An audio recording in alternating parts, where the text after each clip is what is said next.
बातचीत का सिलसिला शुरू करता हूं। वो जो मेहमान हमारे साथ मौजूद हैं, बीजेपी के प्रवक्ता को पहले पहचान देना चाहता हूं, क्योंकि ब्रेक से पहले मैंने जब बातचीत का सिलसिला शुरू किया था तो कांग्रेस से किया था।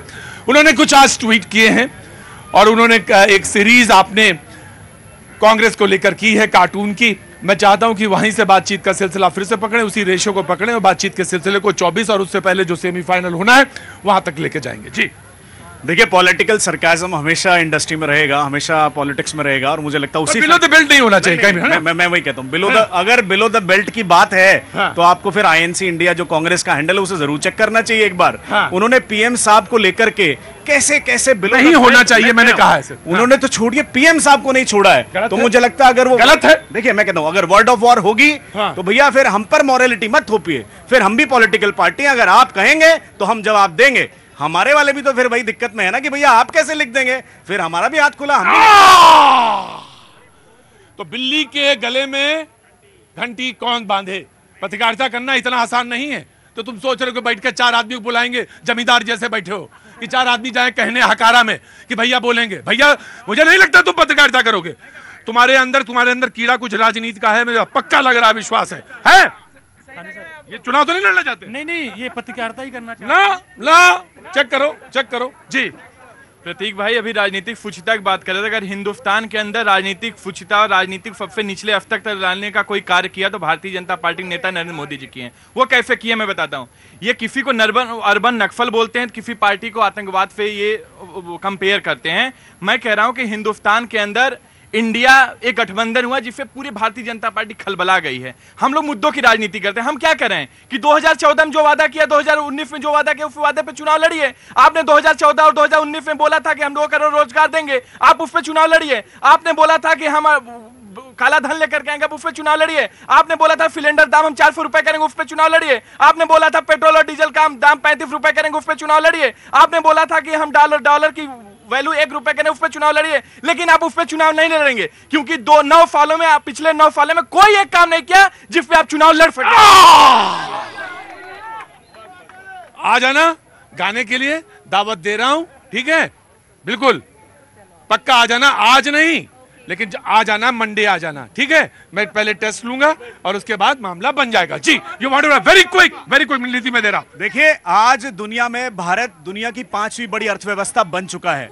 आज 95% मोबाइल मैन्युफैक्चरिंग भारत में होती है। वंदे भारत ट्रेन भारत की अपनी मैन्युफैक्चर ट्रेन है। आज आप भारत के हाईवेज देख लें, आज सुन लीजिए, 2014 से पहले जितने एयरपोर्ट थे आज एयरपोर्ट डबल हैं। आप पोर्ट देख लें, एयरपोर्ट देख लें। एम्स 15 भाजपा के राज में बने हैं। आयुष्मान कार्ड करोड़ों लोग को भाजपा ने दिए हैं। किसान सम्मान निधि भाजपा ने दी है। स्किल इंडिया भाजपा ने दिया है। और तो और 100 स्टार्टअप यूनिकॉर्न टच कर चुके हैं। अरे हम धरती से लेके चांद तक चले गए। अरे रुको चुपचाप। इंडिया जिंदाबाद। इंडिया बोला ना कई बार, मैं इंडिया जिंदाबाद। तो पहली बात तो अभी तो बोल रहे कार्टून की बात आपने की, मैं आपकी बड़ी आभारी हूँ कि आपने इस मुद्दे को उठाया। लेकिन वह बात दोनों तरफ लागू होती, ताली एक हाथ से नहीं बजेगी। अगर आप प्राइम मिनिस्टर को कुछ कहेंगे तो आप तैयार रहिएगा अगली बार सुनने के लिए। मैं बिल्कुल प्राइम मिनिस्टर साहब को नहीं बोलूंगी, मेरे लिए तो माननीय प्रधानमंत्री है, मैं तो उनकी बहुत इज्जत करती हूँ। नहीं, आप बहुत अच्छी प्रवक्ता हैं। मैं भाजपा, सुनिए, मैं हम भी आदरणीय माननीय राहुल गांधी बोलेंगे। अगर आप प्रधानमंत्री जी को माननीय प्रधानमंत्री बोलेंगे तो वेरी गुड, बहुत अच्छी पहल है। मैं हमेशा माननीय प्रधानमंत्री बोलती हूँ। आप इसके गवाह। आप चलिए मत आम आदमी पार्टी वाले, ये जब दोनों के आपस में बंद नहीं तो आपको क्या परेशानी हो रही है? प्रतीक ये जो कार्टून का सिला है, ये जो कार्टून का सिलसिला है, कार्टून सागा जो है, ये आज की खेल नहीं है भाजपा का। ये जब भी था, जब महात्मा गांधी का इन्होंने कार्टून बनाया था और बहुत कंट्रोवर्सी हुई। जवाहरलाल नेहरू का भी बनाया लोगों ने और बहुत बड़े कार्टूनिस्ट ने बनाया, तो लोगों ने उसको लिया और नेहरू जी ने भी उसको उसी तरह से लिया। जी आम आदमी पार्टी का मैं बताना चाहता हूँ, आम आदमी पार्टी की नींव ही तो भ्रष्टाचार की ईंट से हुई है। रामलीला मैदान में जिसको भ्रष्टाचारी बताया था उसी को गला लगा दिया। आप पहले ये बताइए कि आप कितनी सच्चे हैं और अच्छे हैं कि आपने जिसको भ्रष्टाचारी कह करके दिल्ली में सरकार बना लिया, उन्हीं के गले मिल गए। आप पहले अपनी नींव बताइए। आप दूसरे प्रतीक भाई, समस्या यही है कि ये प्रधानमंत्री जी जिसको 2 दिन पहले बोलते हैं 75,000 करोड़ का घोटाला किया, उसके अपने पार्टी में लाकर उसको डिप्टी चीफ मिनिस्टर बनाते हैं। आम आदमी पार्टी जिस भ्रष्टाचार के आंदोलन को लेकर खड़ी थी, आज भी उसी स्टैंड पे खड़ी है। हम लोग मुद्दों की राजनीति करते हैं, मैं वही बोल रहा हूँ। आज हिंदुस्तान के अंदर एक खौफनाक आपातकाल चल रहा है।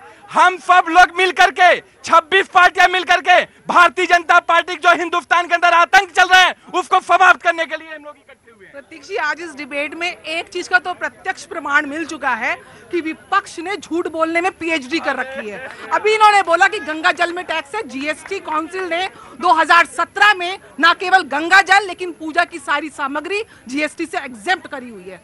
आपके समय में वहां पे कश्मीर में पाकिस्तान के नारे रखते थे आप अरे और आपने वादा किया था लोकपाल लाएंगे, आपने वादा किया था वैगन आर से चलेंगे, आपने वादा किया था कि अपने फ्लैट में रहेंगे। आपने तो एक के साथ एक शराब दे दी जिससे पूरे देश को आपने आज बता रहे हैं आप जेल के अंदर आप बैठे हुए हैं और आपके पूरे सबूत कोर्ट के सामने हैं।